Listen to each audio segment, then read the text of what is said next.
চরণে তুলসী পত্র দিচ্ছেন। আর দুরাচারী কংস খবর পেয়েছে আমার বাবা প্রতিদিন এই সময়ে দরজা জানালা বন্ধ করে কি করে আমাকে দেখতে হবে। দরজায় মেরেছে লাথি, বাবা। আর যেই দরজায় লাথি মেরেছে দরজা ভেঙে গেছে, দেখছে উগ্রসেন ভগবান বিষ্ণুর পদপ্রান্তে বসে আছেন। সঙ্গে সঙ্গে কংস চিৎকার করতে করতে বাবার কাছে এসে বললেন, তোমার এত বড় স্পর্ধা, আমার রাজ্য থেকে আমার বাড়িতে থেকে আমারই আদেশের বিরুদ্ধাচরণ করো। এই কে আছিস? এক্ষুনি আমার বাবাকে ঘাড়ে ধরে টানতে টানতে কারাগারে বন্দি করে দে। কংসের কর্মচারী এসে উগ্রসেনকে টানতে টানতে নিয়ে যাচ্ছে। উগ্রসেন হাসতে হাসতে জেলে যাচ্ছে। দেখুন, হরি বল। জেলে যাওয়ার আগে কত মানুষের হার্ট অ্যাটাক হয়ে যায়, হার্টের যন্ত্রণা শুরু হয়ে যায়, মাথা ঘোরে, ব্লাড প্রেশার কারোর হাই হয়ে যায়, কারোর লো হয়ে যায়। উগ্রসেন আনন্দে যাচ্ছে, বলছে দাঁড়াও দাঁড়াও বাবা, আমি তোমাদের সঙ্গে কারাগারে যাব, তবে একটু দাঁড়াও, আমি আমার ছেলের সঙ্গে একটা কথা বলতে চাই। কংসের কাছে এসে দাঁড়িয়ে বললেন, বাবা তুই আমাকে কোথায় পাঠাচ্ছিস? তুই আমাকে কোথায় পাঠাচ্ছিস বাবা? কংস বললেন, তোমাকে কারাগারে পাঠাচ্ছি। উগ্রসেন বললেন, ওটাই তো আমি জানতে চাইছি, কারাগারে? কারাগারে। কংস বললেন, আরে বাবা তোমাকে কারাগারে পাঠাচ্ছি। উগ্রসেন বলছে, আবার বলছে কারাগারে, কারাগারে, কারাগারে, কারাগারে, কারাগারে। কার কাছে, কার দায়িত্বে, কার অধীনে তুই আমাকে পাঠাচ্ছিস? কংস বললেন, ধ্যাত্তেরি কিছুই বোঝে না, আরে বাবা তোমাকে জেলে পাঠাচ্ছি। উগ্রসেন বললেন, তোর কল্যাণ হোক বাবা, এতদিন আমি জেলে ছিলাম, আজকে তুই আমাকে মুক্ত করে দিয়েছিস। কংস অবাক হয়ে বাবার দিকে তাকিয়ে হাসতে হাসতে বলছে, মাথা খারাপ হয়ে গেছে, বয়স হয়ে গেছে তো, এতদিন তুমি সংসারে ছিলে, আজকে তোমাকে জেলে পাঠাচ্ছি। উগ্রসেন বললেন, না এতদিন জেলে ছিলাম, আজকে তুই মুক্ত করে দিয়েছিস। তাহলে উগ্রসেন আমাদের সংসারটাকেই কারাগার বলছে কেন? সংসারে আমার যখন ইচ্ছে টিভি দেখতে পারি, যখন ইচ্ছে বাইরে বেরোতে পারি, বাজার যেতে পারি, কিন্তু উগ্রসেন এই সংসারটাকে কারাগার বলছে কেন? এই কারাগারে আপনার দেহটা মুক্ত, কিন্তু আপনার মনটা বদ্ধ। আপনার মনটা মুক্ত নয়, দেহটা মুক্ত, মনটা বদ্ধ। আপনি চাইলেও ভগবানের ভজন করতে পারবেন না। আপনার নাতি আপনার কোলে এসে ঝাঁপিয়ে পড়বে, আপনার বাড়িতে আত্মীয় কুটুম চলে আসবে, আপনি ভাবছেন একটু দীক্ষা নেব, একটু ভজন সাধন করব, তখনই বাড়িতে একটা দুর্ঘটনা ঘটবে। একটু বৃন্দাবনে যাব, ওখানে নিয়ম সেবার ব্রত পালন করব, তখনই বাড়িতে একটা দুর্ঘটনা ঘটবে। এই সংসার আপনাকে ভগবানের ভজন করতে দেবে না।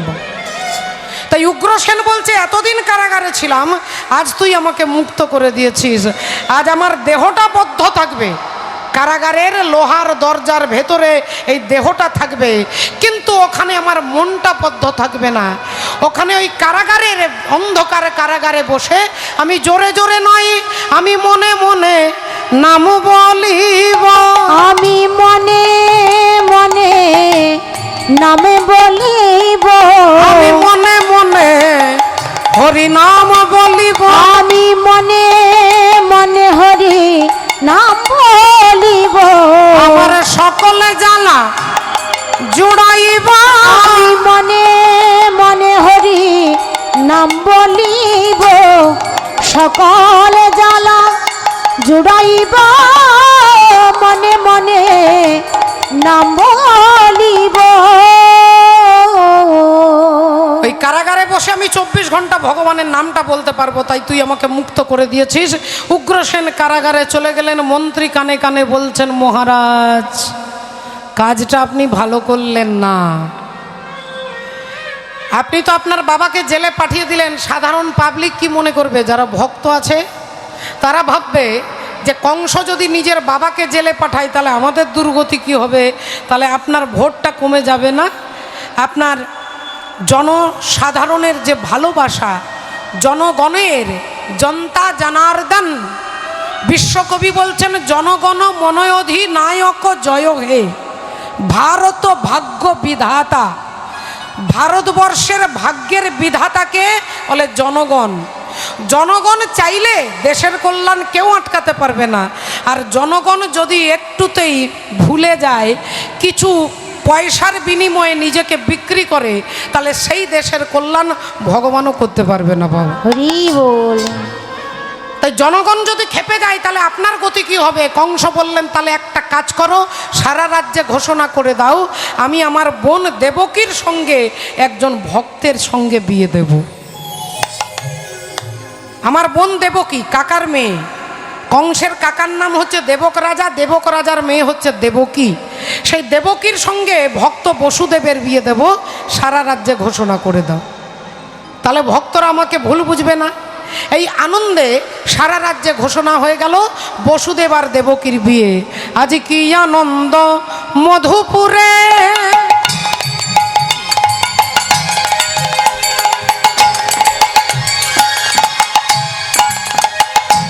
কি আনন্দ মধুপুরে,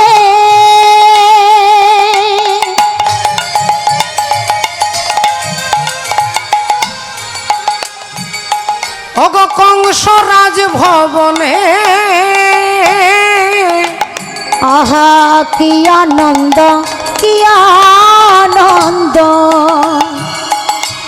মধুপুরে,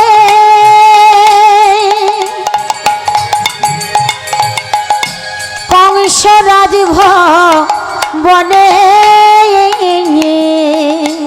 আর আনন্দে মগন তারা উলুধ্বনি করে, উলুধ্বনি আর আনন্দে মগন তারা উলুরি ধ্বনি করে, আনন্দে মগন তারা উলুরি ধ্বনি করে। এবার মেয়ের বিয়ে দিতে গেলে মা পালঙ্ক, ড্রেসিং টেবিল, খাট, মোটর সাইকেল, মোবাইল, গয়না গাটি সবই দিতে হয়।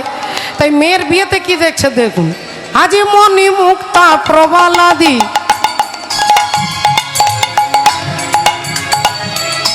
ওগো পরশ পাথর, ওগো মণি মুক্তা প্রবালাদি,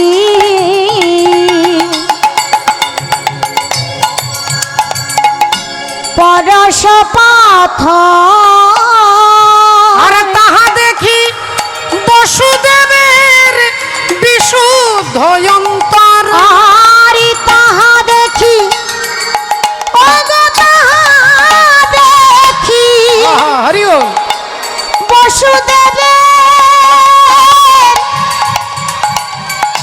বিশুদ্ধ অন্তর, আর তাহা দেখি বসুদেবের বিশুদ্ধ অন্তর, বলি আনন্দ আর ধরে না রে, আনন্দ আর ধরে না রে, ও যে বসুদেবের অন্তরে, আনন্দ আর ধরে না রে, বসুদেবের অন্তরে, আনন্দ আর ধরে না রে, বসুদেবের অন্তরে আনন্দ, হরি হরি হরি বলে, ও গো বসুদেবের অন্তরে হরি হরি হরি বলে, বসুদেবের অন্তরে হরি হরি হরি বলে, বসুদেবের অন্তরে, হরি হরি হরি বলে, বসুদেবের অন্তরে, এই আনন্দ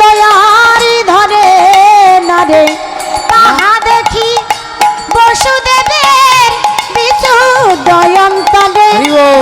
আর তাহা আরে। দেখি বসুদেবের বিশুদ্ধ অন্তরে। টাকা পয়সা গয়না গাটি সঙ্গে হাতি ঘোড়া সোনার রথ দিয়েছে 300টা। এইবার সকালবেলায় বোনের বিয়ে হয়ে গেল, বোন যাবে শ্বশুর বাড়ি, বাড়িতে কান্নাকাটি পড়ে যায়, বাবা মা দাদা দিদি ভাই বোন আত্মীয় সবাই কান্নাকাটি করে, মেয়ে শ্বশুর বাড়ি চলে যাচ্ছে। দেবকী চলে যাচ্ছে শ্বশুর বাড়ি, দাদা কংস খুব কাঁদছে, চোখের জল টপ টপ টপ টপ করে বুক ভেসে যাচ্ছে। তার বোনকে খুব ভালোবাসে, তো আদরের বোনকে খুব ভালোবাসে কংস। তাই বোনের বিয়েতে বোন শ্বশুর বাড়ি যাবে, কংস কাঁদতে কাঁদতে নিজেই আজকে নিজে ড্রাইভার হয়েছে, কংস রথ চালিয়ে নিয়ে যাচ্ছে, বসুদেব দেবকী রথে বসেছে, আজকে ড্রাইভার হচ্ছে দুরাচারী কংস। এবার মায়েরা আপনারা একটু ভালো করে ভেবে দেখুন, গাড়ির ড্রাইভার যদি ভালো হয়, গাড়ি যদি গণ্ডগোলও থাকে, গাড়ি আপনাকে আপনার গন্তব্যস্থলে পৌঁছে দেবে। কিন্তু গাড়ি যদি ভালো থাকে, ড্রাইভার যদি গণ্ডগোল হয়, তাহলে হরি বল, তাহলে আপনি আপনার গন্তব্যস্থলে পৌঁছাতে নাও পারেন। আগে ড্রাইভারকে পাকা হতে হবে। অর্জুনের ড্রাইভার হচ্ছে ভগবান কৃষ্ণ, তাই অর্জুনের রথ সুন্দর করে চলেছিল। আর আজকের রথের ড্রাইভার হচ্ছে দুরাচারী কংস। তা কংস রথ চালিয়ে নিয়ে যাচ্ছে, ঘড় ঘড় ঘড় ঘড় করে রথ চলছে। আজ ঘড় ঘড় করি রথ ধাইয়া চলিল, ঘর ঘর করি রথ ভাইয়া চলিল, ঘর ঘর করি রথ চলে যায়।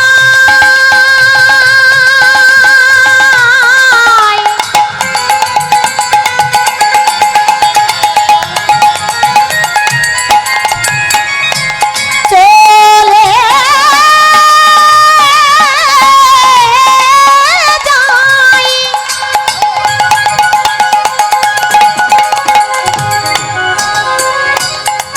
সংসারদি নিয়ে চলে যাই।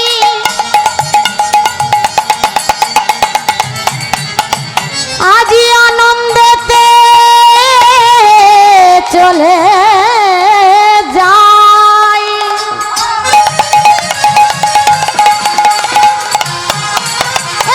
ঘড় ঘড় করি রথ ধাইয়া চলিল, ঘরে করি রথ ধাইয়া চলিল। এমন সময় পেছন থেকে কে যেন চিৎকার করে বলে উঠল, কংস কংস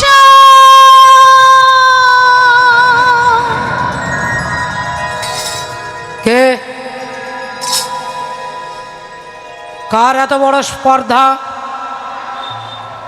কার এত বড় সাহস এই মথুরার মাটিতে দাঁড়িয়ে তুই আমার নাম উচ্চারণ করিস? যদি তোর সাহস থাকে আমার সামনে এসে দাঁড়া। পেছন থেকে উত্তর দিচ্ছেন, মহারাজ আমি আপনার কাছেই দাঁড়িয়ে আছি মহারাজ। তাহলে আমি তোকে দেখতে পাচ্ছি না কেন? আগে মহারাজ কিছু মনে করবেন না, আমাকে রাষ্ট্রপতিও দেখতে পান না, আমায় প্রধানমন্ত্রীও দেখতে পান না, আমায় মুখ্যমন্ত্রীও দেখতে পান না, আমাকে বড় বড় নেতা, ডাক্তার, মাস্টার, কীর্তনিয়া, পণ্ডিত, আমাকে কেউ দেখতে পায় না মহারাজ। কি নাম তোর? আগে মহারাজ আমার নাম হচ্ছে ভাগ্য, নিয়তি। নিয়তি, ভাগ্য। তোর কাজ কি? আগে মহারাজ আমার কাজ হচ্ছে পিঁপড়ে থেকে হাতি পর্যন্ত আর পাবলিক থেকে রাষ্ট্রপতি পর্যন্ত সকলের ভাগ্যের বিচার করা আমার কাজ। সকলের ভাগ্য হরিবল লেখা, রচনা করা আমার কাজ। পিঁপড়ে থেকে হাতি পর্যন্ত, পাবলিক থেকে রাষ্ট্রপতি পর্যন্ত সবার ভাগ্যের বিচার আমি করি। কংস বললেন, তাহলে এখানে দাঁড়িয়ে সময় নষ্ট করছিস কেন, নিজের কাজে যা। আগে মহারাজ আজকে ডিউটিটা আপনার কাছেই পড়েছে আর কি, আজ ডিউটি আপনার কাছে পড়েছে, তার মানে আজকে আপনার ভাগ্যের বিচার করতে এসেছি। কি আমার ভাগ্যের বিচার তুই করবি? তোর এত বড় সাহস আমার ভাগ্যের বিচার? ওই যে বললাম মহারাজ আমি সবার ভাগ্যের বিচার করি। তো বল বল আমার ভাগ্যে কি লেখা আছে? আগে মহারাজ আপনার ভাগ্যে পরিষ্কার করে লেখা আছে আপনার বোন দেবকী, আর ওই দেবকীর অষ্টম সন্তান আপনাকে হত্যা করবে। আমার বোন দেবকী, যাকে আমি এই যে কিছুক্ষণ আগে বিয়ে দিলাম, যাকে নিয়ে যাচ্ছি শ্বশুর বাড়ি, আমার বোনের ছেলে মানে আমার ভাগ্নে, আমার ভাগ্নে আমাকে হত্যা করবে? আগে হ্যাঁ মহারাজ, আগে হ্যাঁ মহারাজ, এটাই আপনার ভাগ্যে পরিষ্কার করে লেখা আছে। তাহলে আমি এখন আসি মহারাজ, এখন আসি। কংস বললেন, দাঁড়া, এতক্ষণ তুই তোর ক্ষমতা দেখালি, এবার আমার ক্ষমতা কত একটু দেখে যা।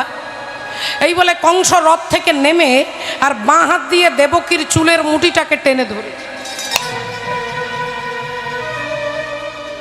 যে দেবকী রথে বসে বসে রাস্তায় আসছিলেন, ভাবছিলেন আমার দাদার মতো দাদা জগতে কেউ হয় না, আমার দাদার মতো আমাকে কেউ ভালোবাসে না, আমার দাদা একমাত্র দাদা যে তার বোনকে এত ভালোবেসে কোটি কোটি টাকা খরচা করে আমার দাদা আমার বিয়ে দিয়েছে। আমার দাদা আমাকে ছাড়া থাকতেই পারবে না। কত কান্নাকাটি করছে আমার দাদা আমি শ্বশুর বাড়িতে যাচ্ছি বলে। আমার দাদা আমাকে এই ভালোবাসে ওই ভালোবাসে, আমাকে ছাড়া থাকতে পারে না। এই বদ্ধ ধারণা ছিল দেবকীর। আর সেই দেবকীর চুলের মুঠিটা ধরে টেনে রথ থেকে নামালেন কংস। শ্রদ্ধেয় বাবা ঠাকুর, ভক্তিমতী মায়েরা, এরকম আমরাও ভাবি বাবা, আমরাও ভাবি আমার মা, আমার বাবা, আমার ছেলে, আমার স্বামী, আমার আত্মীয় পরিজন আমাকে খুব ভালোবাসে, খুব ভালোবাসে, আমাকে ছাড়া তাদের চলবেই না, আমাকে ছাড়া থাকতেই পারবেন না। এরকম একটা মিথ্যে ধারণা আমাদের মনের মধ্যেও আছে। দেবকী এতক্ষণ ভাবছিল, আর সেই দাদাই তার চুলের মুঠিটা ধরে রথ থেকে টেনে নামিয়ে তলোয়ারটা বার করে যেই দেবকীকে মারতে উদ্যত হয়েছে, যেই মারবে বলে, অমনি বসুদেব, রাধে রাধে। দেখুন ভক্তিমতী মায়েরা একটা কথা মনে রাখবেন মা, কোনো পুরুষ যদি কোনো নারীর চুলে হাত দেয় তাহলে জানতে হবে সেই পুরুষের পরমায়ু ক্ষয় হয়ে যায়। ক্রোধে যদি কোনো নারীর চুল টেনে তাকে আঘাত করে পুরুষের পরমায়ু ক্ষয় হয়ে যায়। আমি বানিয়ে আপনাদের কাছে মিথ্যে কথা বলবো না, প্রমাণ আছে, হরিবল। প্রমাণ আছে ত্রেতা যুগে রাবণ রাজা সীতা দেবীর চুলে হাত দিয়েছিলেন। প্রমাণ আছে মহাভারতে দুঃশাসন দ্রৌপদীর চুলের মুঠি ধরেছিলেন। দ্রৌপদীর চুলের মুঠি ধরে তাকে টানতে টানতে রাজসভায় এনে দাঁড় করিয়ে দিলেন। প্রমাণ আছে রাবণ রাজা সীতা দেবীর চুলে হাত দিলেন, সেই কারণে রাবণের অর্ধেক পরমায়ু ক্ষয় হয়ে গেল। অর্ধেকটা পরমায়ু ক্ষয় হয়ে গেল রাবণের ওই সীতা দেবীর চুলে হাত দেওয়ার জন্য। আর অর্ধেক পরমায়ু ক্ষয় হয়ে গেল কিসের জন্য? না শক্তি ক্ষয় হলো বলে। শক্তি ক্ষয়, এনার্জি লস হয়ে গেল।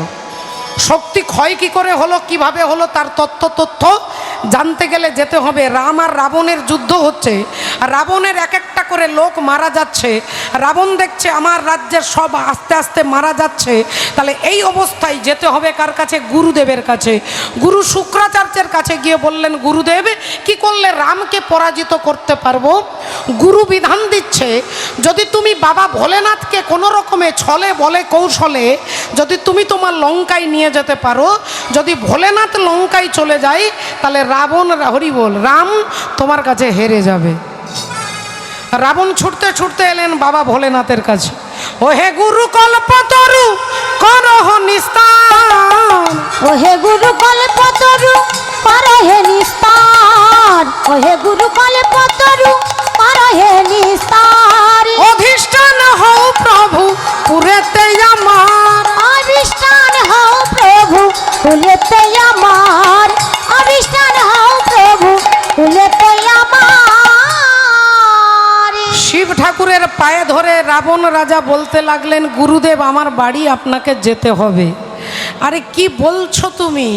হঠাৎ হঠাৎ করে বললে হয় না? আমার বাড়ি বাবা আপনাকে যেতে হবে, নইলে আমি ছাড়বো না, আমার বাড়ি যেতে হবে বাবা, চলুন বাবা, কত আশা নিয়ে আপনাকে ডাকতে এসেছি। রাবণ রাজার কথা শুনে বাবা ভোলেনাথ ভাবছেন যে হঠাৎ করে এত জোরাজুরি করছে কেন, দেখি তো ব্যাপারটা কি। চোখ বন্ধ করে জানতে পেরে গেলেন যে আমি যদি লঙ্কায় চলে যাই তাহলে রামচন্দ্র যুদ্ধে হেরে যাবে। এবার রাবণ জোরাজুরি করছে, বাবা ভোলেনাথ তখন কায়দা করে বলছে যে ঠিক আছে আমি তোমার বাড়ি যাব, কিন্তু এতটা রাস্তা তো হেঁটে যেতে পারবো না। না বাবা আপনাকে হেঁটে যেতে হবে না। না তাহলে আমি নন্দীর পিঠে চেপেও যেতে পারবো না। না বাবা আপনাকে ষাঁড়ের পিঠে চেপেও যেতে হবে না। তাহলে কি করে তুমি আমাকে নিয়ে যাবে? বলি আমি কাঁধে করে নিয়ে যাব, কাঁধে করে নিয়ে যাব, কাঁধে করে নিয়ে যাব, কাঁধে করে নিয়ে যাব। আমি লঙ্কায় প্রতিষ্ঠা করব, কাঁধে করে নিয়ে যাব, লঙ্কায় প্রতিষ্ঠা করব, কাঁধে করে নিয়ে যাব, লঙ্কায় প্রতিষ্ঠা। ওহো হরি হরি হরি বলে লঙ্কায় প্রতিষ্ঠা কর, হরি হরি হরি বলে লঙ্কায় প্রতিষ্ঠা করব, কাঁধে করে নিয়ে যাব, কাঁধে করে নিয়ে যাব। এখন কাঁধে করে নিয়ে যাবে বলছে, এবার ভোলেনাথ কি বলবে? আচ্ছা আচ্ছা আচ্ছা আচ্ছা, ঠিক আছে ঠিক আছে, তুমি কাঁধে করে এতটা রাস্তা আমাকে নিয়ে যেতে পারবে তো? আগে হ্যাঁ গুরুদেব পারবো, আমি গোটা কৈলাস পর্বতটাকে বাঁ হাতে যদি তুলে দিতে পারি, আপনাকে কাঁধে করে নিয়ে যেতে পারবো না? আচ্ছা ঠিক আছে, নিয়ে যাবে, কিন্তু একটা কথা, যদি আমাকে রাস্তায় তোমার ভারী লাগে, যদি ভারী লাগে, তুমি যদি আমাকে মাটিতে নামিয়ে দাও, তাহলে কিন্তু আমি আর ওখান থেকে এক চুলো নড়ব না, আমি ওখানেই থেকে যাব। আমাকে মাটিতে নামানো চলবে না, যদি নামিয়ে দাও আমি সেখানেই কিন্তু থেকে যাব, এটা তোমার মনে যেন থাকে। এখন রাবণ রাজা শিব ঠাকুরকে কাঁধে নিয়েছে, ভাবছে আমার তো কোনো ভারী লাগবে না। আরে যে কৈলাস পর্বতের ওপরে বাবা ভোলেনাথ থাকে, সেই কৈলাস পর্বতটাকে যদি বাঁ হাতে তুলে দিতে পারি, তাহলে শিব ঠাকুরকে আমি কেন নামাতে যাব? আমার তো ভারী লাগবে না। এখন বাবা ভোলেনাথকে কাঁধে নিয়ে রাবণ রাজা যাচ্ছে, এদিকে ভগবান রামচন্দ্র চিন্তা করছে যে ভোলেনাথ যদি চলে যায় লঙ্কায়, তাহলে তো আমি যুদ্ধে হেরে যাব। এখন ভগবানও কি করলেন, পবন দেবতাকে আর বরুণ দেবতাকে দুজনকে ডাকলেন, ডেকে বললেন তোমরা এক কাজ করো, পবন দেবতাকে বলছে তুমি ব্রাহ্মণ সেজে গাছের তলায় দাঁড়িয়ে থাকো, আর বরুণ দেবতাকে বলছে তুমি জল হয়ে রাবণের পেটের ভেতরে প্রবেশ করো। হরি বল। এখন বরুণ দেবতা হয়ে গেছে জল, আর পবন দেবতা ব্রাহ্মণ সেজে গাছের তলায় দাঁড়িয়ে আছে। এখন রাবণ বাবা ভোলেনাথকে কাঁধে করে নিয়ে আসছে, বরুণ দেবতা জল হয়ে রাবণের পেটে ঢুকে চাপ দিচ্ছে। এবার যত জল চাপ দিচ্ছে, কিছু মনে করবেন না মা, রাবণের তত প্রস্রাব পেয়ে যাচ্ছে। এখন রাবণের বাথরুম পেয়ে গেছে, তিনি ভাবছে আচ্ছা অনেকটা রাস্তা কাঁধে করে নিয়ে যাচ্ছি ভোলেনাথকে, কাঁধে নিয়েই প্রস্রাব করতে পারবো না, গুরুকে কাঁধে নিয়ে প্রস্রাব করা যাবে না। আচ্ছা যদি কাঁধ থেকে নামিয়ে প্রস্রাব করি, তাহলে যেখানে নামাবো সেখানেই থাকবে, আর যদি প্রস্রাব না করি তাহলে কিডনি ড্যামেজ হতে পারে। তাহলে এতগুলো ঝকমারিতে পড়েছি, এখন কি করা যাবে? এই হঠাৎ দেখতে পেলেন যে গাছের তলায় একজন ব্রাহ্মণ দাঁড়িয়ে আছে। তা আমিও ব্রাহ্মণ বাড়ির ছেলে, আর উনিও ব্রাহ্মণ, একটু যাই, এসে পবন দেবতাকে বলছে এই যে ব্রাহ্মণ ঠাকুর, আপনি দয়া করে একটু ভোলেনাথকে ধরুন না, একটু ধরুন না, আমি একটু প্রস্রাব যাব, বেশি সময় লাগবে না।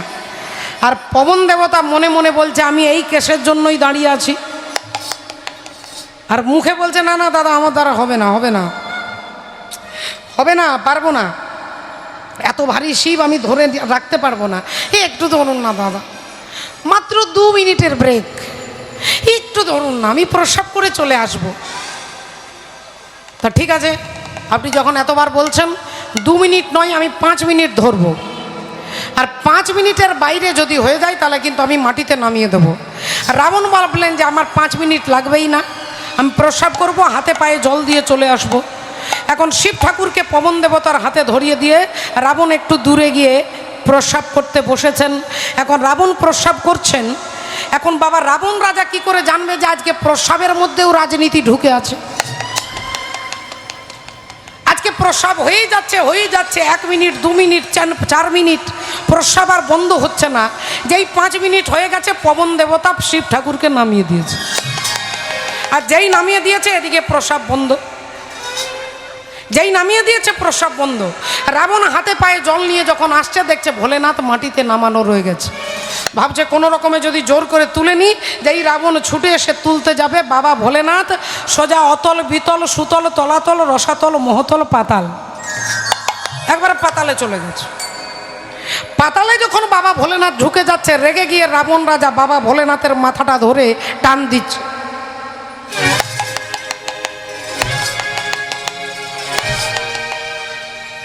মাথাটা ধরে টান দিচ্ছে, সোজা পাতাল থেকে এই পৃথিবী পর্যন্ত ভূলোক পর্যন্ত রাবণ রাজা শিব ঠাকুরকে টেনে তুললেন, কিন্তু এই পৃথিবী থেকে কাঁধ পর্যন্ত রাবণ তুলতে পারলেন না। হরি বল। যাকে পাতাল থেকে টেনে তুললেন সেই ভোলেনাথকে আপনারা চাইলে আগামী কালও দর্শন করতে পারেন। ঝাড়খণ্ডের অন্তর্গত যে বাবা ভোলেনাথের নাম হচ্ছে বাবা বৈদ্যনাথ ধাম। বাবা বৈদ্যনাথ ধাম নাম শুনেছেন, অনেকে দর্শনও করেছেন। তাকেই রাবণ রাজা পাতাল থেকে মাটি থেকে পৃথিবী পর্যন্ত তুলেছিলেন, কিন্তু কাঁধে তুলতে পারলেন না। এ দেহের পূর্ব পশ্চিম উত্তর দক্ষিণ, বলো কোন দিকেতে বৃন্দাবন। ওই আমি তত্ত্ব কথা শুনবো বলে মনে আকিঞ্চন।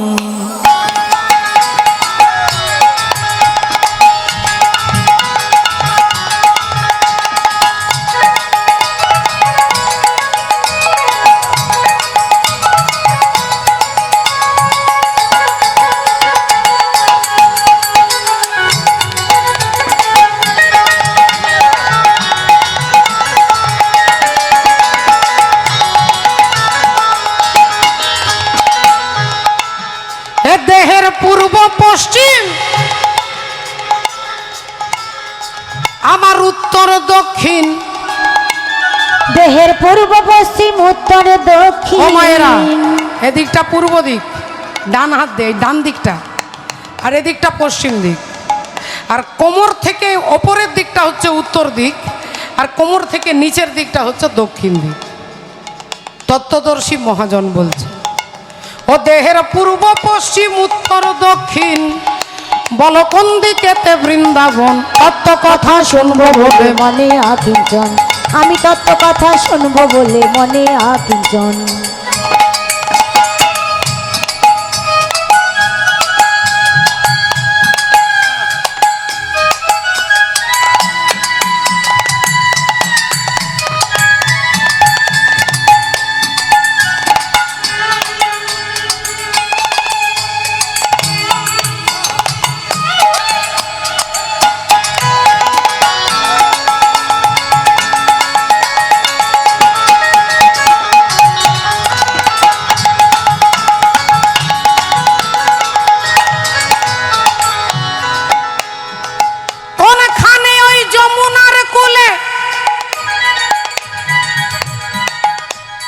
বংশীধ্বনি করে শ্যাম জয় রাধে বলে, বংশীধ্বনি করে শ্যাম জয় রাধে বলে, বংশীধ্বনি করে শ্যাম জয় রাধে বলে।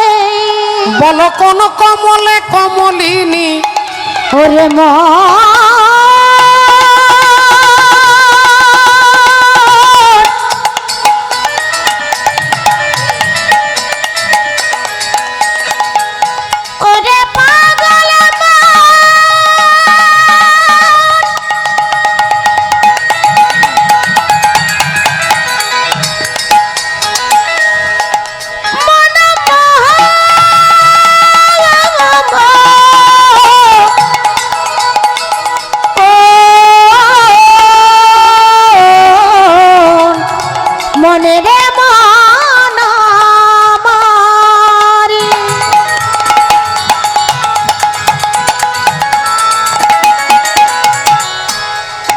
বলে কোন কমলে কমলিনী।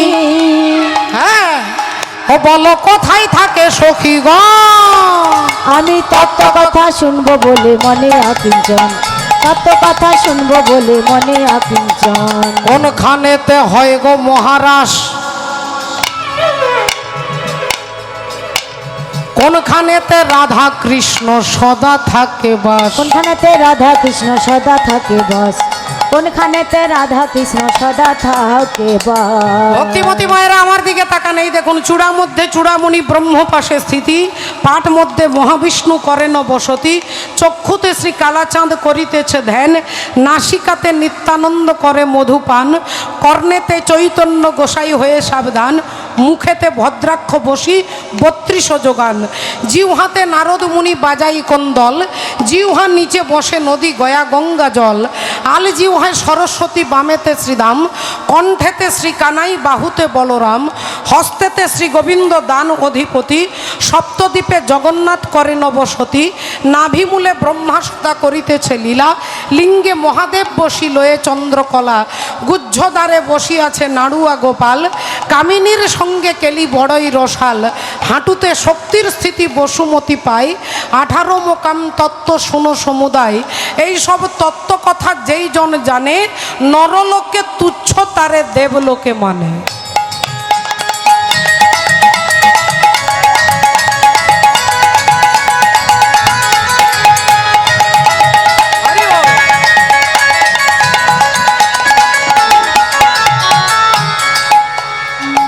কোনখানেতে হয় গো মহারাজ, কোনখানেতে রাধা কৃষ্ণ সদা করে বাস। কোনখানেতে রাধা কৃষ্ণ সদা করে বাস, কোনখানেতে রাধা কৃষ্ণ সদা করে ওই বাস। আমি জানবো বলে এই অভিলাষ, আমি জানব বলে এই অভিলাষ, দেখো মনে করি নিবেদন। আমি তত্ত্ব কথা শুনবো বলে মনে আকিঞ্চন, তত্ত্ব কথা শুনবো বলে মনে অতএব পূর্ব পশ্চিম উত্তর দক্ষিণ, পূর্ব পশ্চিম উত্তর দক্ষিণ, কোনখানেতে বৃন্দাবন। তত্ত্ব কথা শুনবো বলে মনে আকিঞ্চন, আমি তত্ত্ব কথা শুনবো বলে মনে আকিঞ্চন, আমি তত্ত্ব কথা শুনবো বলে মনে আকিঞ্চন, রাধে। তত্ত্ব কথা শুনবো বলে মনে আকিঞ্চন। শ্রদ্ধেয় ভক্তমণ্ডলী, ভক্তিমতী মায়েরা, এই যে শিব ঠাকুরকে পাতাল থেকে টেনে তুললেন, এতে যে শক্তি ক্ষয় হলো, এই দুটো কারণের জন্য রাবণ রাজা অকালে বিনাশ হয়ে গেল। আজকে সেই একই ভুল করছেন কে না কংস। দেবকীর চুলের মুঠিটা ধরে ট্রেনে রথ থেকে নামিয়ে তলোয়ারটা বার করেছে, আর যেই তলোয়ারটা বার করে মারতে যাবে, যে না রহেগি বাঁশ আর না বাজেগি বাঁশুরি, না দেবকী থাকবে না দেবকীর 8টা ছেলে হবে। দেবকীকে যেই মারতে যাবে, অমনি বসুদেব এসে সামনে দাঁড়িয়ে বলছেন, মহারাজ আপনি আমার স্ত্রীকে মারবেন না মহারাজ, আমার স্ত্রীকে মারবেন না মহারাজ। মহারাজ আপনি পণ্ডিত, যদি আপনার কপালে এটা লেখা থাকে, তাহলে এ জন্মে নয় পরজন্মে আমার ছেলে আপনার মৃত্যুর কারণ হবে। আপনি মারবেন না মহারাজ, মারবেন না। কংস বললেন, বসুদেব তুমি কি বোকার মতো কথা বলছো বলো তো? যে দেবকীর ছেলে আমাকে হত্যা করবে আমি তাকে ছেড়ে দেব? আগে তোমাকেই হত্যা করব, তারপরে দেবকীকে হত্যা করব। এই বসুদেবকে যেই মারতে যাবে, দেবকী কংসের পা দুটো ধরে বলছে, দাদা তুমি আমাকে মারো, দাদা তুমি আমাকে মারো, আমাকে মারো দাদা, আমার স্বামীকে মেরো না দাদা, আমার স্বামীকে মেরো না, আমি তোমার পায়ে ধরছি দাদা, তুমি আমার স্বামীকে মেরো না।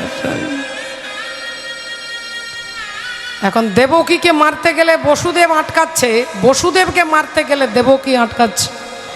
বসুদেব বলে উঠলেন, মহারাজ আপনি যখন এতটাই ভেবে নিয়েছেন, তাহলে আমার একটা কথা শুনুন। আমার 8ম সন্তান যদি আপনার মৃত্যুর কারণ হয়, তাহলে যেদিন ছেলেটা জন্ম নেবে সেই দিন ছেলেটাকে আপনার হাতে তুলে দেব। যেদিন জন্ম হবে সেদিনই আপনার হাতে তুলে দেব, আপনি তাকে মারবেন। কংস বললেন, তোমার 1ম সন্তান, আচ্ছা তা তোমার 2য় সন্তান যদি আমাকে খুন করতে আসে, তাহলে আমার 2য় সন্তানও যেদিন জন্ম নেবে সেদিন আপনার হাতে তুলে দেব না? তোমার 3য় না আমার 3য়, 4র্থ, 5ম, 6ষ্ঠ, 7ম, 8ম, আমার প্রতিটা ছেলে যেদিন যেদিন জন্ম নেবে আমি সেই দিন আপনার হাতে তুলে দেব। আপনি তাদের সবাইকে মারবেন, কিন্তু আপনি আমার স্ত্রীকে মারবেন না, আপনি আমার স্ত্রীকে মারবেন না মহারাজ। আপনারা মায়েরা বলবেন, বাবারা বলবেন যে বসুদেব বলছে 8টা ছেলেকে দেব, তাদেরকে মারবে, কিন্তু আমার স্ত্রীকে মারবে না। তাহলে বসুদেব ব্যক্তিটা কীরকম? 8টা ছেলে মরে যাক, কিন্তু স্ত্রীকে বাঁচানোর জন্য এতটাই তিনি কাতর হয়ে যাচ্ছে। বলে না বাবা, এই বাইরের দৃষ্টিভঙ্গিতে নয়। বসুদেব কেন বলছে তার স্ত্রীকে মারবেন না? কারণ বসুদেব জানে যে 8ম সন্তান রূপে ভগবান শ্রীহরি আসবে আমাদের ঘরে, ভগবান আসবে আমাদের ঘরে আমার স্ত্রীর গর্ভকে আশ্রয় করে 8 নাম্বার ছেলে হয়ে। তাহলে আমি ভগবানকে পাবো কার মাধ্যমে? না আমার স্ত্রীর মাধ্যমে। আমার স্ত্রী যদি না থাকে তাহলে তো আমি এ জন্মে ভগবানকে পাচ্ছি না। তাহলে ভগবানকে পাবো যদি আমি আমার স্ত্রীকে বাঁচাতে চাই। আর ভগবানের জন্য যদি 7টা ছেলে চলে যায়, বলে তবু তো আমি ভগবান পাব, তবু তো আমি ভগবান পাব। ওগো তবু তো আমি ভগবান পাব। তবু তো আমি ভগবান পাব। ভগবানের লাগি আহা, সব বিসরে জীব। তবু তো আমি ভগবান পাব। ভগবানের লাগি সব বিসর্জন দেব। তবু তো আমি ভগবান পাব। তবু তো ভগবানকে পাবো, এটাই হচ্ছে তার ভাব। তাই বলছে আমার স্ত্রীকে মারবেন না, আমার 8টা ছেলেকে আপনার হাতে তুলে দেব। আমি কথা দিচ্ছি, চন্দ্র সূর্য আকাশ বাতাস মাটি পৃথিবী অগ্নি পবন সবাইকে সাক্ষী রেখে বলছি, আমি আমার 8টা ছেলেকে আপনাকে তুলে দেব। তা কংস মনে মনে চিন্তা করলো, ঠিক আছে ঠিক আছে, তাহলে যতদিন 8টা ছেলে না হচ্ছে তোমাদের দুজনকে আমার কারাগারে থাকতে হবে। 8টা ছেলে যখনই জন্ম হয়ে যাবে তারপরে তোমাদেরকে ছেড়ে দেবো। এই বসুদেব দেবকীকে কারাগারে বন্দি করে দিলেন। অন্ধকার কারাগারে মোটা মোটা লোহার রড দিয়ে তৈরি হয়েছে কারাগার, সেই কারাগারে বসুদেব দেবকীকে রেখে দিলেন। ভক্তিমতী মায়েরা, শ্রদ্ধেয় বাবা ঠাকুর, সেই বসুদেব দেবকী অপেক্ষা করতে লাগলেন। দেখতে দেখতে ওমা দেখতে দেখতে ভগবানের জন্য তারা কাঁদে, ভগবানকে তারা ডাকে। এখন ভগবান চিন্তা করলো যে আমি তো 8 নম্বর ছেলে হয়ে যাব, তাহলে তার আগে তো 7 জনকে যেতে হবে, আমার আগে তো 7 জন যাবে, তাহলে আগে তারা যাবে তারপরে আমি যাব। তাই প্রথম ছেলে জন্মগ্রহণ করছে, যার নাম হলো কীর্তিমান। 10 মাস 10 দিন হইল পুরাণ। 10 মাস 10 দিন হইল পুরাণ। 10 মাস 10 দিন হইল পুরাণ। হেন কালে কীর্তিমান লোভিলা জনম। হেন কালে কীর্তিমান লোভিল জনম। হেন কালে কীর্তিমান লোভিল জনমে। প্রথম ছেলেটা জন্মগ্রহণ করলো, মা ছেলেকে আদর করে কোলে নিতে যাবে, বসুদেব বলে উঠলেন, দেবকী ওই ছেলেটার প্রতি মায়া বাড়িয়ে লাভ নেই, ওকে আমার হাতে তুলে দাও, আমি তোমার দাদা কংসের হাতে তুলে দেব। না স্বামী, কিছুতেই দেব না, আমি আমার ছেলেকে কিছুতেই দিতে পারবো না, পারবো না, আমার দাদা তো তাকে মেরে ফেলবে। দেবকী, তোমার দাদাকে আমি কথা দিয়েছি, আমি প্রতিটা ছেলেকে তার হাতে তুলে দেব, তুমি আমার কথা বিশ্বাস করো। দেবকী, রাখে হরি তো মারে কে, আর মারে যদি হরি তো রাখে কে। তুমি নিঃসংকোচে আমার হাতে তুলে দাও। না স্বামী, আমি দিতে পারবো না, আমি যে মা, আমি যে তার মা, কি করে দেব? বসুদেব বললেন, তুমি যেমন তার মা, তুমি তেমন আমার সহধর্মিনী। আমি যে ঘাটে স্নান করব সেই ঘাটেই মরা ভেসে যাচ্ছে, তাহলে এক কাজ করি, মরাটা ভেসে যাক, তারপরে আমি স্নান করব, ততক্ষণ আমি উল্টো দিকে মুখটা ঘুরিয়ে নিই। অর্জুন উল্টো দিকে মুখ ঘুরিয়ে দাঁড়িয়ে আছে, মরাটা জলে ভেসে যাচ্ছে, আর ভগবান কোনো কাজ নিজের হাতে করে না, সব রিমোটে কাজ হয়ে যায় মা। এখন ভগবানও 2টো শৃগাল পাঠিয়ে দিয়েছে, একটা একটু ছোট, একটা একটু বড়। তা ছোট্ট শৃগাল তার দাদাকে বলছে, দাদা দাদা দাদা, আজ 3 দিন হয়ে গেল দাদা, ও দাদাতে এখন কোথাও কোনো খাবার পাওয়া যাচ্ছে না, খুব খিদে পেয়েছে, দেখো না কোনো খাবার পাওয়া যায় কি না। দাদা বলল, তোরও খিদে পেয়েছে, আমারও পেয়েছে, কি করি বলতো? কার মুখ দেখে উঠছি আজ 3 দিন কপালে কোনো খাবার জুটছে না। এই কথা বলতে বলতে দাদা দেখতে পেয়েছে গঙ্গার জলে মোড়াটা ভেসে যাচ্ছে। দাদা লাফিয়ে উঠেছে, ভাই ওই দেখ গঙ্গার জলে মোড়া ভেসে দেয়। অমনি দুজনে ছুটে গিয়ে দাঁত দিয়ে মোড়াটাকে কামড়ে একবারে টেনে তুলেছে আনন্দে। আর অর্জুন ভাবছে এখানে দাঁড়িয়ে সময় নষ্ট করব না, অন্য ঘাটে চলে যাই। অর্জুন অন্য ঘাটে যাবে বলে পাটা বাড়িয়েছে, আর ছোট শৃগাল মোড়াটাকে খাবে বলে মুখটা বাড়িয়েছেন। যেই মুখটা বাড়িয়েছে অমনি বড় শৃগালটা বলছে, ভাই একটু দাঁড়িয়ে যা, একটু দাঁড়িয়ে যা। তুইও খাবি, আমিও খাবো, তোরও পেট ভরবে, আমারও ভরবে, কিন্তু তার আগে মরাটাকে দেখে নেবে এটা খাওয়া যাবে কি না। তা কি কি কি কি পরীক্ষা করবে দাদা, তাড়াতাড়ি করো, আমি আর পাচ্ছি না। দাদা বললেন দাঁড়া, 3টে জায়গার গন্ধ নেব, এই কানে আর মুখে আর এই বুকে, এই 3টে জায়গার গন্ধ নিয়ে তারপরে আমরা খাওয়া শুরু করব। তা নাও দাদা, তাড়াতাড়ি কি করবে করো। দাদা 3টে জায়গার গন্ধ নিয়ে ভাইকে বলছে, ভাই আমাদের ভাগ্যটা খুব খারাপ, এই মোড়া খাওয়া যাবে না। কেন খাওয়া যাবে না? আমরা সারা জীবন মোড়া খাই, আমরা সারাটা জীবন মোড়া খাই, তাহলে এই মোড়া খাওয়া যাবে না কেন? দাদা বললেন, ভাই এর কানে গন্ধ নিয়ে দেখলাম এই লোকটার মৃত্যু পর্যন্ত গুরু দীক্ষা হয় নাই। যতদিন জীবের গুরুকরণ নাহি হয়, পশু বলি সেই প্রাণীকে জানিবে নিশ্চয়। এর কানে গন্ধ নিয়ে দেখলাম লোকটার গুরু দীক্ষা হয়নি। দাদা তাহলে এর মুখে গন্ধ নিতে গেলে কেন?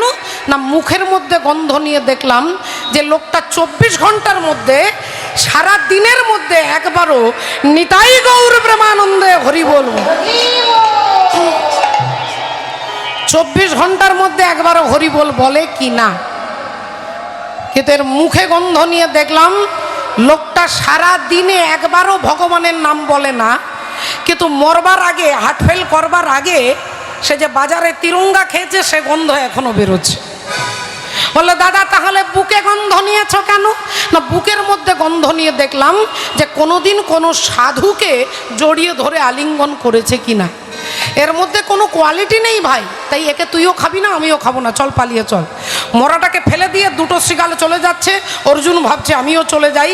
এমন সময় বড় শৃগালটা মরাটাকে একটা লাথি মেরেছে, আর যেই লাথি মেরেছে অমনি ভাই বলে উঠলো, দাঁড়াও দাদা, আগে তুমি আমাকে বলো তুমি ওকে লাথি মারলে কেন?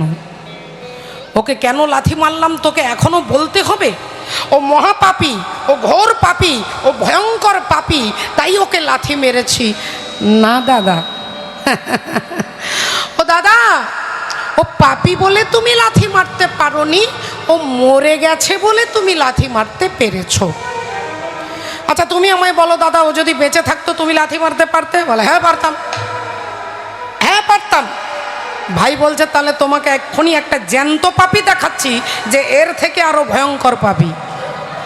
একটা জ্যান্ত পাপী দেখাবো, এর থেকেও বড় পাপী, ভয়ঙ্কর পাপী। দাদা বলে দেখা কোথায় সেই জ্যান্ত পাপী, দেখা দেখা।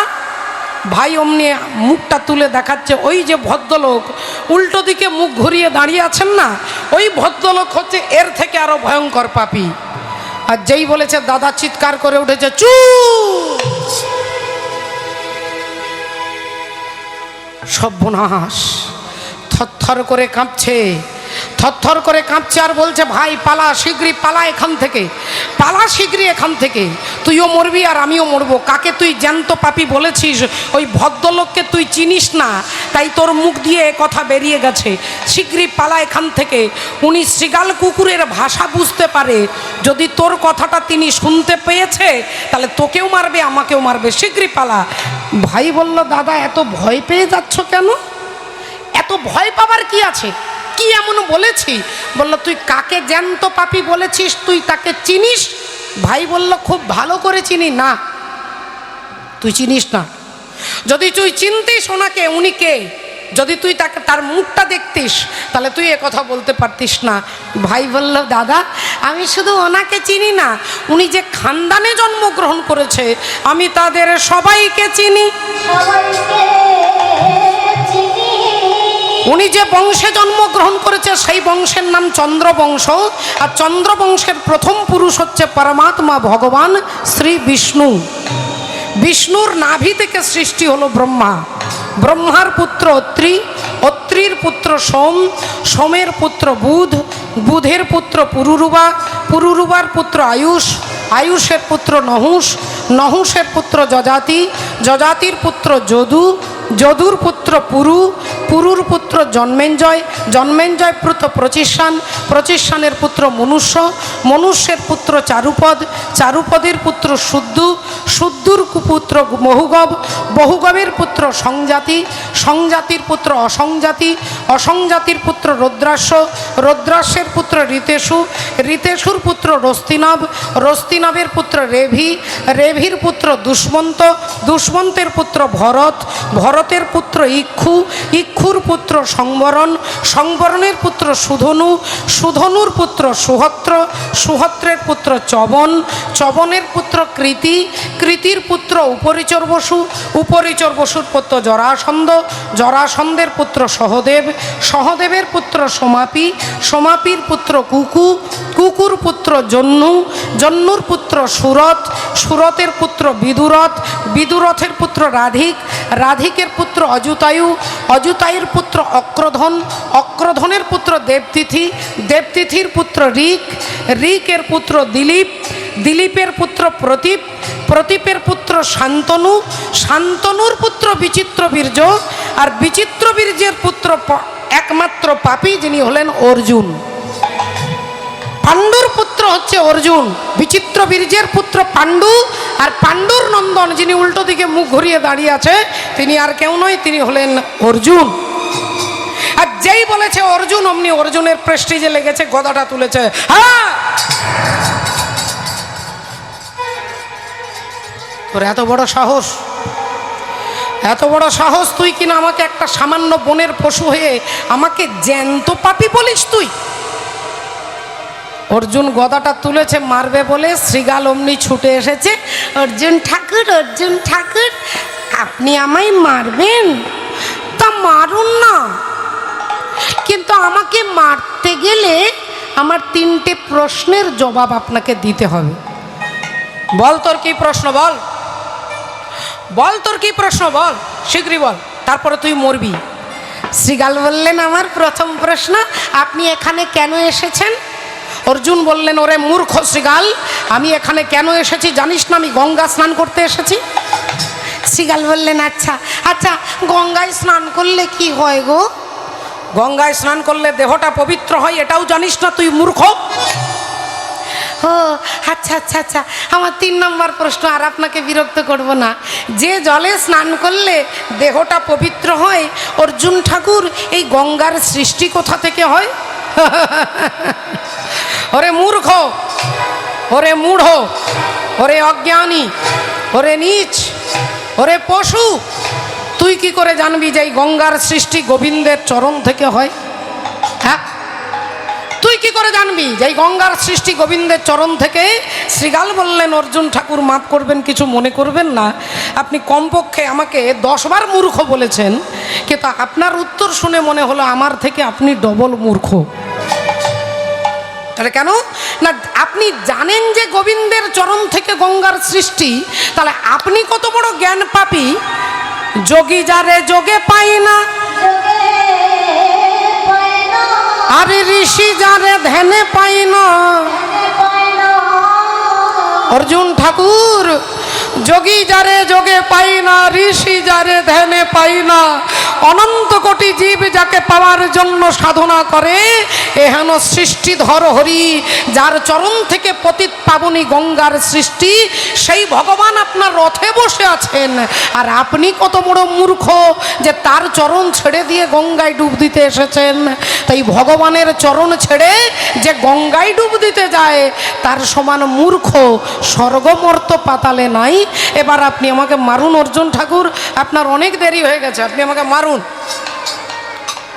অর্জুন কি আর মারবে, গদাটা ফেলে দিয়ে হাত জোড় করে শ্রীগালকে প্রণাম করছেন, হাত জোড় করে শ্রীগালকে প্রণাম করছেন। কানতে কানতে ছুটে গেছে রথাগ্রে যেখানে ভগবান বসে আছেন, চরণের ওপরে আরেকটা চরণ তুলে অর্জুন গিয়ে চরণটা জড়িয়ে ধরেছে, কাঁদছে। ভগবান বললেন, সে কি অর্জুন, এখনো তোমার স্নান হয়নি? এখনো স্নান করনি? এত সময় হয়ে গেল? অর্জুন বললেন, ও আচ্ছা, এতক্ষণ পরে বুঝতে পারলাম সব তোমার ষড়যন্ত্র, সব তোমার ষড়যন্ত্র। তুমি 2টো শ্রীগাল পাঠিয়েছ আমাকে চেতনা দেওয়ার জন্য। আমাকে চেতনা দেওয়ার জন্য তুমি দুটো শৃগাল পাঠিয়েছ। শৃগালের কথা শুনে অর্জুনের চেতনা ফিরে এলো বাবু। তাই সাধু সঙ্গ না করলে জীব পরমাত্মাকে চিনতে পারবে না। এই কারণে চৈতন্য ভগবান সংকীর্তন ভক্তদের সঙ্গে হরিনাম আপনারা 1 মাস ধরে এই নিয়ম সেবা মাসে সবাই পালন করেছেন। এর মূল্য আমরা কেউ দিতে পারবো না, কিন্তু অন্তর্যামী ভগবান এর মূল্য আপনাদের অবশ্যই দেবেন। তাই কলিযুগ পাবন অবতার চৈতন্য মহাপ্রভু বললেন, হরিনাম ছাড়া জীবের আর কোনো গতি নাই। হাসি মাখা বদনে আর ছলো ছলো নয়নে, ওগো আনন্দ কাননে মন ভ্রময় নিবার।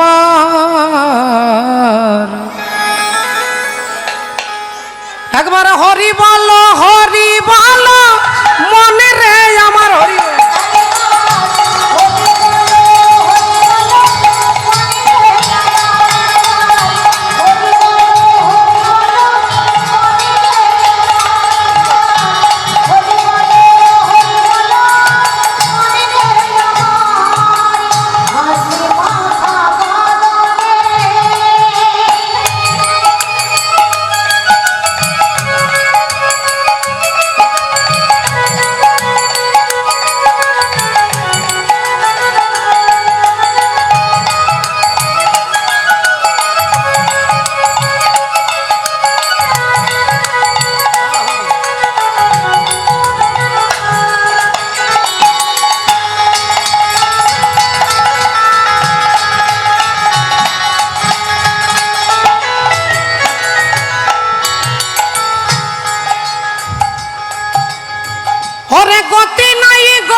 এই হরি নাম ছাড়া কণ্ঠ ভরিয়া গাও হয়ে আত্মহারা।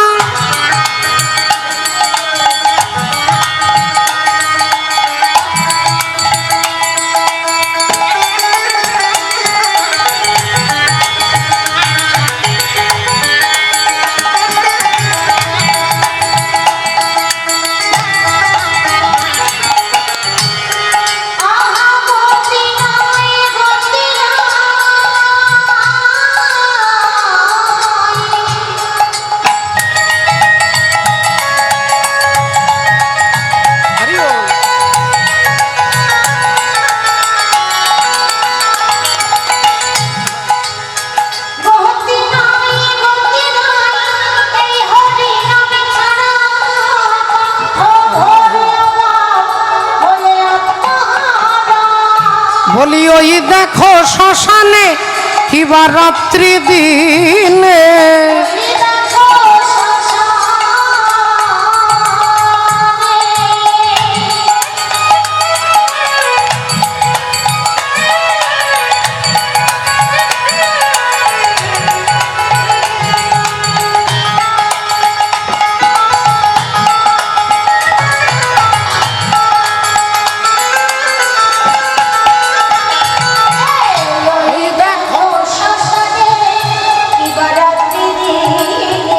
পুড়িতেছে মানুষের কত অহংকার।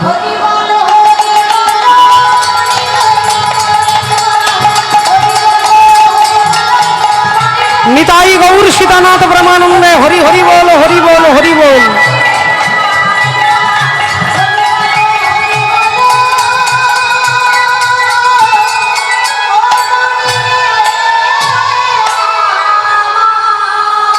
হরিবালা ঠাকুর হরিবল বলাতে তিনি কৃপা করে নেমে এলেন।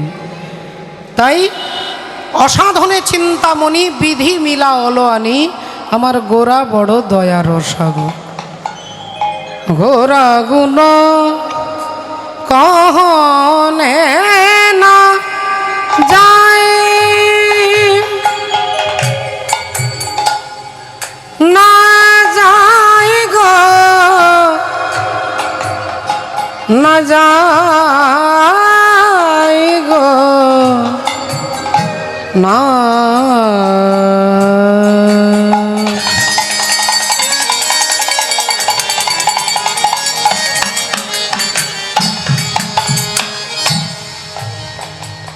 আমার ঘোরা গুণ কহনে না যায় যাই গো যাই গো যাই ঘোরা গুণ কহনে না যায়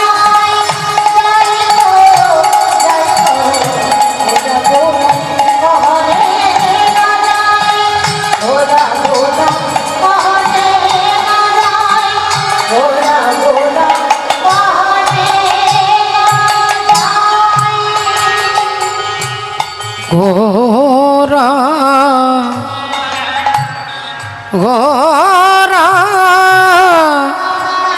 আমার গোরা গুণ কহনে না যাই গো ও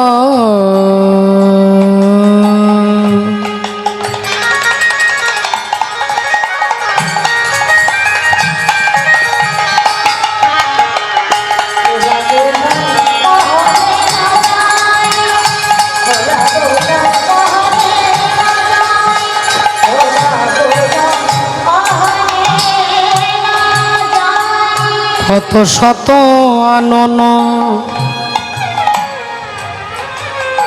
আবার কত চতুরানন